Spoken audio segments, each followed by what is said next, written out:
Hello friends. आज के इस वीडियो में हम लोग डिस्कस करने वाले हैं फ्यूचर इंडेफिनिट टेंस और इसके यूजेस को। स्पोकन में हम इस टेंस को कहाँ कहाँ यूज कर सकते हैं। फ्यूचर इंडेफिनिट टेंस जो होता है, पहले इसकी हम बेसिक जानकारी पर आ जाए। इस टेंस की मेन वर्ब होती है विल और शैल, और फर्स्ट फॉर्म ऑफ वर्ब हम इस टेंस में यूज करते हैं।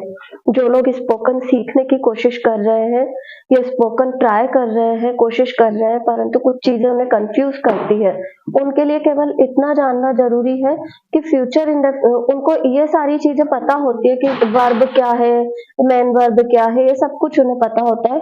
उन्हें प्रॉब्लम आती है how will we use this tense while we are speaking. तो वो चीज हम यहाँ पर डिस्कस करेंगे। फ्यूचर इंडेफिनिट टेंस के हेल्पिंग वर्ब मेन वर्ब के बाद एक बार वापस से आपको जनरल फार्मूला बता दूं कि सब्जेक्ट के बाद हेल्पिंग वर्ब यानी कि विल और शैल, फिर उसके बाद फर्स्ट फॉर्म ऑफ वर्ब और ऑब्जेक्ट आता है अगर सेंटेंस अफर्मेटिव है। नेगेटिव सेंटेंस में हम विल शैल के बाद नॉट का यूज करते हैं, और इंट्रोगेटिव में विल शैल आगे आ जाता है और उसके बाद सब्जेक्ट आता है। ये सारी चीजें आप लोगों को ध्यान होगी। अब बात करते हैं कि इस टेंस के यूजेस हम कहाँ कहाँ करते हैं। जनरली फ्यूचर में जो जो चीजें हमारे जीवन का हिस्सा होंगी, हमारे रूटीन का हिस्सा होंगी, उन सबको बताने के लिए हम फ्यूचर इंडेफिनिट टेंस का यूज करते हैं। उसके अलावा फ्यूचर इंडेफिनिट टेंस का यूज करते हैं हम जबकि हमें अपने फ्यूचर प्लान्स इंटेंशंस को बताना हो, तो फ्यूचर इंडेफिनिट टेंस का यूज किया जाता है। अब फ्यूचर इंडेफिनिट टेंस की ये बातें तो हुई। एक पर्टिकुलर जो इस टेंस का यूज होता है वो होता है when some works are suddenly in front of us and then we say okay we will do that। अचानक से कोई काम सामने पड़ जाना या अचानक से कोई काम हमारे हिस्से में आ जाना और हम कहें कि हाँ हाँ ठीक है चलो मैं कर दूंगा, तो इस सिचुएशन को भी बताने के लिए हम फ्यूचर इंडेफिनिट टेंस का यूज करते हैं। उसके अलावा ध्यान दीजिए, जैसे कि एक पैराग्राफ बताती हूँ आपको। मान लीजिए मम्मा कहीं बाहर जा रही है and you are given a work कि मैं बाहर जा रही हूँ, पीछे से पूरे घर का ध्यान रखना। तो आप उन्हें कंफर्म, उनको अश्योर करने के लिए क्या कहेंगे, हाँ हाँ ठीक है आप जाइए आराम से, मैं घर में सब कुछ व्यवस्थित कर दूंगा, आज खाना भी मैं बना दूंगा, घर की साफ सफाई पर भी पूरा ध्यान दे लूंगा, अपनी पढ़ाई समय पर कर लूंगा, समय पर सो जाऊंगा, समय पर उठ जाऊंगा, दादी जी की चाय बना दूंगा, दादाजी को ब्रेकफास्ट दे दूंगा। तो ये जो सारी की सारी चीजें हैं, हमने क्या किया, फ्यूचर इंडेफिनिट टेंस का यूज किया है। उसके अलावा जैसे कि अगर मैं कहूँ कि मैं जादूगर हूँ और जादू सीख गया हूँ, और अब जादू सीखने के बाद मैं ये करूंगा, तो जैसे मैं क्या क्या करूंगा, मैं अपनी जादू की छड़ी से घर में हर सुख सुविधा ले आऊंगा और फिर अपने माता पिता को आराम करवाऊंगा, उनके लिए जीवन का हर संसाधन जुटा दूंगा। तो ये सारी की सारी चीजें क्या है, फ्यूचर इंडेफिनिट टेंस के यूज को बताती है। अब आगे, क्योंकि फ्यूचर इंडेफिनिट टेंस के अलावा मैं ये मानती हूँ कि फ्यूचर इंडेफिनिट टेंस एक पर्टिकुलर ऐसा टेंस है, फ्यूचर के चारों जो फॉर्म्स होती हैं, future continuous, future perfect continuous, इन सब में सबसे ज्यादा स्पोकन में यूज होने वाला जो टेंस है वो है फ्यूचर इंडेफिनिट। आप लोगों को जो चीज ध्यान रखनी है वो ये कि फ्यूचर इंडेफिनिट के अलावा बाकी के टेंसेस के इतने यूजेस नहीं होते हैं। बस कुछ एक पर्टिकुलर सिचुएशंस को रेफर करने के लिए हम फ्यूचर कंटिन्यूअस टेंस का यूज करते हैं। जैसे कि भविष्य में जब तुम मुझसे मिलोगे तो मैं इस पद पर कार्यरत होऊंगा, या कार्य को कर रहा होऊंगा, या इस तरीके की जो सिचुएशंस होती है उन्हें बताने के लिए हम फ्यूचर कंटिन्यूअस टेंस का यूज करते हैं। Future continuous tense particularly helping verb होती है, इसकी विल बी, शैल बी, और मेन वर्ब की हम आईएनजी फॉर्म यूज करते हैं। उसके अलावा जैसे कि by the time in future I will be doing this और दैट वर्क, इस चीज को बताने के लिए पर्टिकुलरली हम फ्यूचर कंटिन्यूअस टेंस का यूज करते हैं, और ऐसे कोई खास यूजेस फ्यूचर कंटिन्यूअस के नहीं है।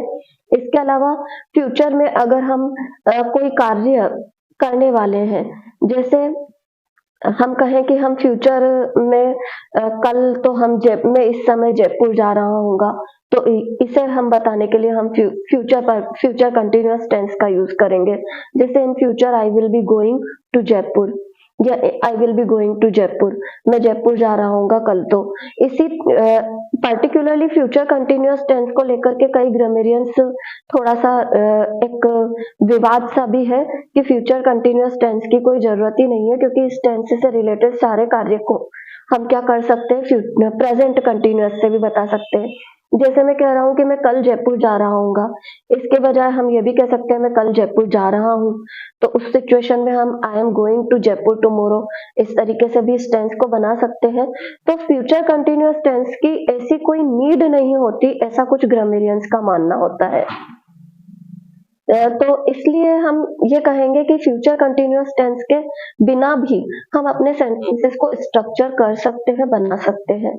अब आगे बात करती हूँ फ्यूचर परफेक्ट टेंस की। फ्यूचर परफेक्ट टेंस की हेल्पिंग वर्ब होती है विल हैव, शैल हैव, और मेन वर्ब की हम थर्ड फॉर्म का यूज करते हैं। भविष्य में जो कार्य हम पूरे कर चुके होंगे, उन सारे कार्यों को बताने के लिए हम क्या करेंगे, फ्यूचर परफेक्ट टेंस का यूज करेंगे।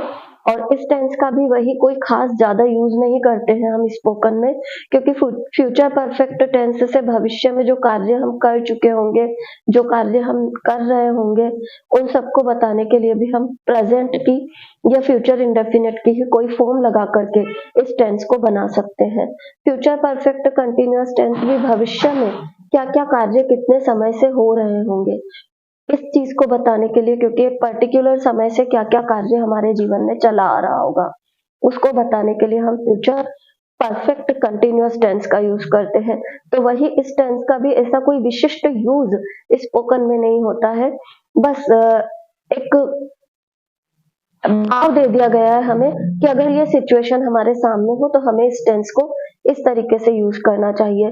पर्टिकुलरली स्पोकन के लिए मैं फ्यूचर इंडेफिनिट टेंस का ज्यादा फोर्स करती हूँ, क्योंकि इस टेंस को ही हम सबसे ज्यादा यूज करते हैं स्पोकन में। अदर की जानकारी के हिसाब से केवल एक फ्यूचर परफेक्ट कंटिन्यूअस टेंस है, जिसके बारे में अभी आपको ज्यादा नहीं बताया है, तो वो भी इन्फॉर्म कर दूं कि फ्यूचर परफेक्ट कंटिन्यूअस टेंस जो होता है, इसकी हेल्पिंग वर्ब होती है will have, shall have plus been, और मेन वर्ब की हम आईएनजी फॉर्म का यूज करते हैं। इस टेंस में टाइम डिनोटिंग वर्ड्स फॉर और सिंस का यूज होता है। फॉर और सिंस के यूजेस मैं आपको पहले बता चुकी हूँ, तो इतना ज्यादा डिटेल में यहाँ नहीं बताऊंगी, क्योंकि आगे के दो वीडियोस जो फ्यूचर प्रेजेंट परफेक्ट कंटिन्यूअस और पास्ट परफेक्ट कंटिन्यूअस के रहे हैं, उनमें मैंने आप लोगों को जानकारी दे दी है।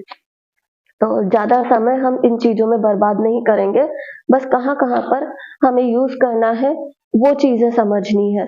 तो इसलिए फ्यूचर परफेक्ट कंटिन्यूअस टेंस के बारे में हेल्पिंग वर्ब ध्यान रखिए, मेन वर्ब की आईएनजी फॉर्म यूज होती है, ये ध्यान रखिए, रखनी है। और उसके अलावा फ्यूचर परफेक्ट कंटिन्यूअस टेंस में फॉर और सिंस का यूज होता है। फॉर ड्यूरेशन ऑफ टाइम को बताता है और सिंस पॉइंट ऑफ टाइम को बताता है, ये ध्यान रखिएगा। इसके अलावा भी अगर आप लोगों को लगता है कोई कंफ्यूजन हो रहा है फिर भी, तो प्लीज मेरे वीडियो पर कमेंट डालिए, और साथ ही साथ में इन वीडियोस को, मेरे चैनल को लाइक, सब्सक्राइब और शेयर जरूर कीजिए। Thank you everyone.